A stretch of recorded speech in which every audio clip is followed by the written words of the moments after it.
the way energy propagates through the body is different. The impulse transference into your opponent is different. The depth of penetration is different.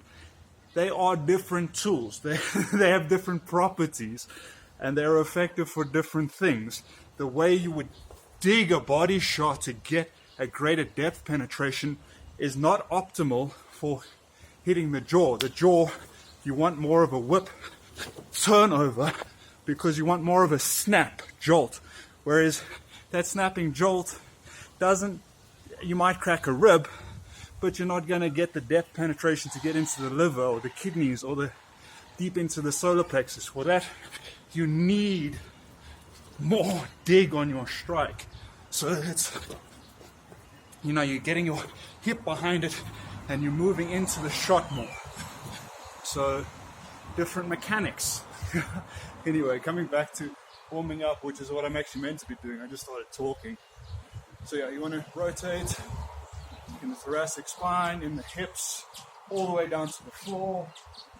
Loosen up the aponeurosis. So basically you've got different fascial sheaths or sheets that make up ballistic elastic tissue here in the abdomen.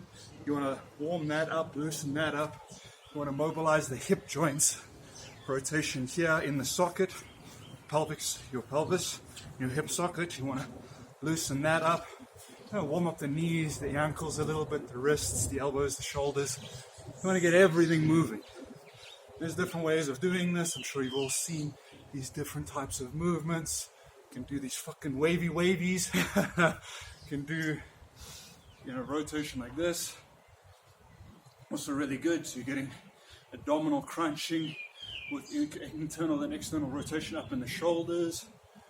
Got these shoulder rolls, forward, backwards, little circles, forwards and backwards. It's not rocket science, just warm up the body. Got opening and closing, overheads. You can do jumping jacks, you can hop, 1,000,001 things you can do. You can shoot shine. You can outwards, more like a wing chun. Variety of different things you can do. Okay. Now I'm just going to move around and just demonstrate different punches that could take place. You're snapping out here, over there, from this forward position here. If you want to go to the body, you want to thrust the hip forward. There, you could use the same thing, but coming around, and you could come up, over. So it's all about setups as well. So a lot of people, your guard's not up. Yes, this basic guard is it's kindergarten of boxing. If you think your hands need to be here the whole fucking time, you don't know shit about boxing. It's about, reading the distance, the angles, the positioning. Where's your opponent's hands? When you struck him, what's his structure like? What's his balance like? How's his weight distributed? All of that dictates how you can then move to counter and get away with certain things that you wouldn't be able to get away with. I get a little bit frustrated with this because I get people commenting, your hands aren't up. It's like, dude, shut the fuck up. Okay, educate yourself. It is good basic advice. Let me not be overly critical. Hands up, good defense, guard. Basic fundamentals, you got to practice them. But it's all relative. Your hands need to be active and they can help with your weight distribution, your balance. They can help counterbalance you. They can help create torque. You can use them as deceptions. You can use them to create a blinding. You can probe distance with them.